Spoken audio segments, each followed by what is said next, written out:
Hello दोस्तों, एक छोटा सा खून का थक्का आपके शरीर को, आपके ब्रेन को, आपके हार्ट को पूरी तरह से तोड़ सकता है हमेशा के लिए।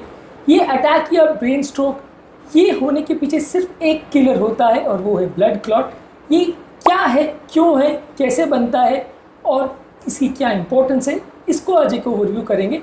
ये ब्लड क्लॉट जो हार्ट अटैक का सबसे इंपॉर्टेंट रिस्क फैक्टर है, यदि हम इसके बारे में समझ सकेंगे तो हार्ट अटैक के प्रोसेस को समझ सकेंगे और हार्ट अटैक होने के रिस्क को कुछ हद तक समझ सकेंगे, मैनेज कर सकेंगे।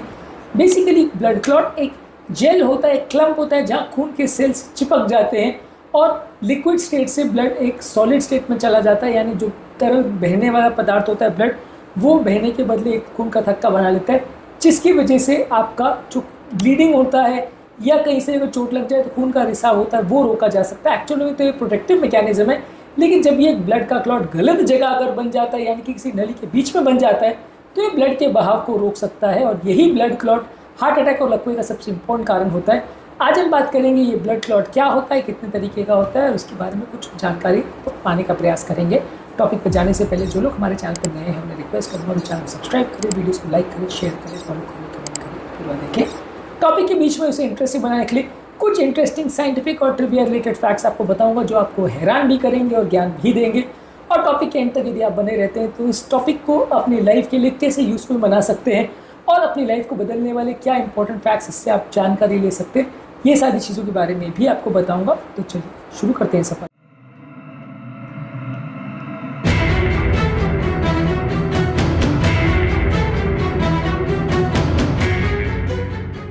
ब्लड का क्लॉट बेसिकली एक ऐसा क्लम्प होता है, एक गड्ढा होता है जो खून के रास्ते में बन जाता है। बेसिकली होता तो ये प्रोटेक्शन के लिए है कि ब्लीडिंग अगर हो रही हो तो उसको रोकने के लिए होता है। अगर ये क्लॉट ना बने तो ओवरऑल बड़ा प्रॉब्लम हो जाता है, क्योंकि आपकी खून नहीं रुकेगा। नॉर्मली लोग बोलते हैं कि एक ब्लड का क्लॉट ही अगर प्रॉब्लम है तो इसको क्यों नहीं पूरी तरह से रोक देते, पर आपको समझना पड़ेगा कि ब्लड का क्लॉट बेसिकली है तो प्रोटेक्टिव मैकेनिज्म। ये शरीर को बचाने के लिए होता है कि अगर आपको चोट लग जाए और एक क्लॉट ना बने तो ब्लीडिंग इतनी हो जाएगी कि आप रोक नहीं पाओगे।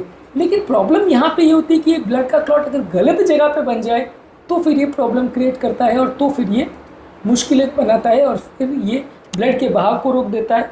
और तब इसे गलाना और इसे हटाना और रास्ता बनाना ही ट्रीटमेंट का मेन पर्सपेक्टिव होता है या ट्रीटमेंट का मेन लक्ष्य होता है कि जो नली में ब्लड का क्लॉट बन गया जिसकी वजह से ये ब्लड का बहाव रुक गया, उसको हटाना और रास्ता बनाना ताकि ब्लड वापस से बह पाए। ये इंपॉर्टेंट काम होता है जो ट्रीटमेंट के द्वारा हम करते हैं। ये ब्लड का क्लॉट सिर्फ हार्ट की नलियों में बनता है ऐसा नहीं है।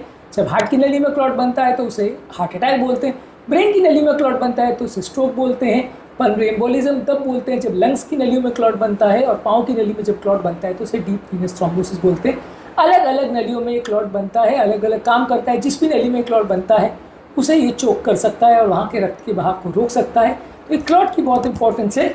इससे संबंधित कुछ इंपॉर्टेंट फैसिनेटिंग पॉइंट्स आपको बताऊंगा हमारे ट्रिविया सेक्शन में। क्लॉट के बारे में सबसे पहले रुडोल्फ वर्शोव करके एक जर्मन फिजिशियन ने बताया था कि क्लॉट बनने के लिए 3 चीज़ें ज़रूरी होती है: ब्लड का रुक जाना, नली में चोट लगना और ब्लड की क्लॉटिंग टेंडेंसी बढ़ना, यानी हाइपर कोएगुलेबिलिटी। तो ये तीनों में से अगर कोई भी एक चीज़ अगर कम हो तो क्लॉट बनने के चांस कम हो जाते हैं, यानी ब्लड का बहाव रुकना ज़रूरी है। ब्लड का बहाव क्यों रुकता है? जब नली में ब्लॉकेज वगैरह आ जाता है तो ब्लड का बहाव वहाँ स्लो हो जाता है, तो ब्लड स्टैग्नेट होने लगता है, तब ये क्लॉट बनता है। या अगर हार्ट का पंपिंग वगैरह लो हो, या अगर आप बहुत लंबे समय तक एक जगह पर बैठे हो या पड़े हुए हो तो ब्लड का बहाव रुक जाएगा, तो ये ब्लड स्टैसिस डेवलप होता है जिससे कि क्लॉट बनता है। तो यदि आप ये ब्लड के बहाव को रुकने नहीं देंगे तो हार्ट अटैक नहीं आएगा। ये इसका प्रैक्टिकल इंपॉर्टेंस है।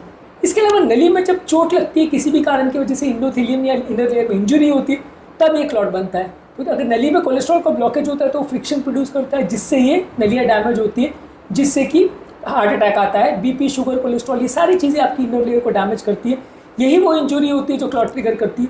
तो यदि आप इंजुरी को रोक दें तो भी आप क्लॉटिंग को रोक सकते हैं। तो और हाइपर कोएगुलेबिलिटी इसका तीसरा पार्ट है। हाइपर कोएगुलेबिलिटी मतलब ब्लड का ज़्यादा गाढ़ा होना। यदि आप ब्लड को पतला करके रखेंगे तो क्लॉटिंग की टेंडेंसी कम हो जाएगी। तो ये तीनों ही चीज़ हार्ट अटैक को ट्रिगर करती है: ब्लड का रुकना, नली में डैमेज होना और क्लॉटिंग टेंडेंसी का बढ़ना। इनमें से अगर कोई भी चीज़ अगर ना एप्लीकेबल हो तो क्लॉट नहीं बनेगा। कोविड-19 के टाइम भी लोगों ने देखा था कि वायरस की वजह से ब्लड की क्लॉटिंग की टेंडेंसी में यंग लोगों में भी देखने को मिली थी, जिसकी वजह से स्ट्रोक्स, पल्मोनरी एम्बोलिज्म में बहुत सारे लोगों की डेथ हो गई। तो कोविड-19 भी एक वायरस की वजह से क्लॉटिंग टेंडेंसी बढ़ी थी, ऐसा लोगों ने देखा था। क्लॉट कई बार कई तरह के पेन को भी मिमिक कर सकता है, जैसे डीप वीनस थ्रोम्बोसिस है जो कि पाँव की नली का क्लॉट होता है। इसके लोगों में मसल पेन और सुस्ती का एहसास होगा उस पाँव में, और लोग उसको मिस कर जाते हैं यदि उसका डॉपलर स्कैनिंग नहीं किया जाए। एक और इम्पॉर्टेंट चीज़ है जिसको बोलते हैं इकोनॉमी क्लास सिंड्रोम।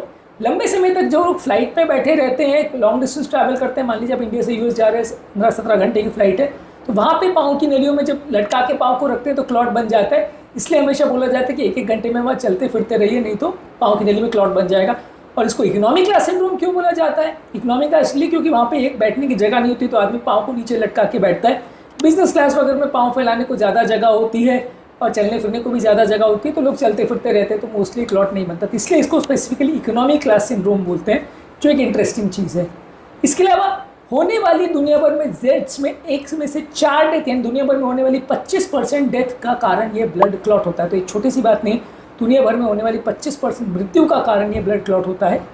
इसके अलावा हार्मोन्स भी कई बार क्लॉट को प्रोपोगेट करते हैं। जब बॉडी में बर्थ कंट्रोल पिल्स या कोई हार्मोन रिप्लेसमेंट थेरेपी देते हैं तो उसकी वजह से भी क्लॉटिंग डिसऑर्डर्स बन सकते हैं।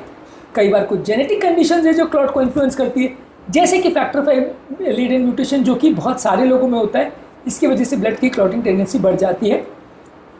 जब आप खून पतला करने वाला दवा देते हैं तो ये क्लॉटिंग की टेंडेंसी को, यानी ब्लड के क्लॉट बनने के इश्यूज़ को कुछ हद कम करता है। तो ये वो तरीका है जिसके माध्यम से ब्लड क्लॉट को कम करने वाली दवाइयाँ मदद करती हैं।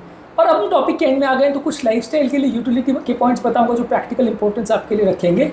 हमेशा कभी भी लंबे समय तक कहीं बैठे मत रहिए। जैसे हमने इकोनॉमिक क्लास सिंड्रोम की बात करी, लंबे समय तक एक जगह पर बैठने से ब्लड क्लॉट बन सकता है।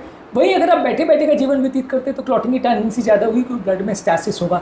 तो हमेशा चलते फिरते रहिए। सोने के बाद भी जब आप उठे तो हमेशा एक्टिव रहिए। जो लोग बिस्तर में पड़ जाते हैं उनकी क्लॉटिंग की टेंडेंसी बढ़ जाती है, उनको भी सर्जरी वगैरह के बाद भी जल्दी चलाना ज़रूरी है। इसके अलावा नलियों में ब्लड प्रेशर द्वारा या कोई भी डैमेज करने वाले तत्व द्वारा इंजुरी होने से बचाइए। जितना ज़्यादा नली की दीवार इंजुरी होगी उतना ज़्यादा क्लॉटिंग टेंडेंसी बनेगी। इसके अलावा ब्लड की क्लॉटिंग की टेंडेंसी को कम करने के लिए खून पतला करने की दवा लेते रहेंगे तो वो क्लॉटिंग की टेंडेंसी को कम करेगी, लेकिन वो सिर्फ एक फैक्टर पे काम करती है, यानी क्लॉटिंग टेंडेंसी को कम करती है। बाकी चीज़ों पे उसका रोल नहीं है, तो वो 100% क्लॉट के चांस को नहीं रोक सकती। बाकी चीज़ों पर भी वर्क करना ज़रूरी है। तो अब हम आते हैं टॉपिक के एंड पर। टॉपिक एंड में मेरा मैसेज आपको ये है कि यदि आप इस क्लॉट की प्रॉब्लम को जल्दी से पहचान लेते हैं और इसके होने के कारण का जल्दी से निवारण कर लेते हैं तो ये वीडियो में मिली हुई इन्फॉर्मेशन आपकी बहुत मदद कर सकती है। बहुत बड़े बड़े प्रॉब्लम जैसे हार्ट अटैक, लकवा और पल्मोनरी एम्बोलिज्म से बचने के लिए एक छोटी सी जानकारी आपके लिए ज़िंदगी भर की समस्याओं को रोक सकती है। इसलिए जानकारी का होना बहुत ज़रूरी है और जानकारी को लोगों तक फैलाना और लोगों की मदद करना भी ज़रूरी है। उम्मीद करूँगा कि आज के टॉपिक में कुछ नई बातें जानने को मिली होगी। इस टॉपिक के संबंध में यदि आपके कोई कमेंट्स हो, यदि आपको ऐसा लगता है या आपके इसके बारे में कुछ विस्तृत विचार हो तो ज़रूर कमेंट सेक्शन में उनके लिख के बताइए। हम आपके कमेंट्स का इंतजार करेंगे। टॉपिक एंड करने से पहले जो लोग हमारे चैनल पर नए हैं उन्हें रिक्वेस्ट करूँगा चैनल सब्सक्राइब करें, वीडियोज़ को लाइक करें, शेयर करें, फॉलो करें, कमेंट करें पूरा।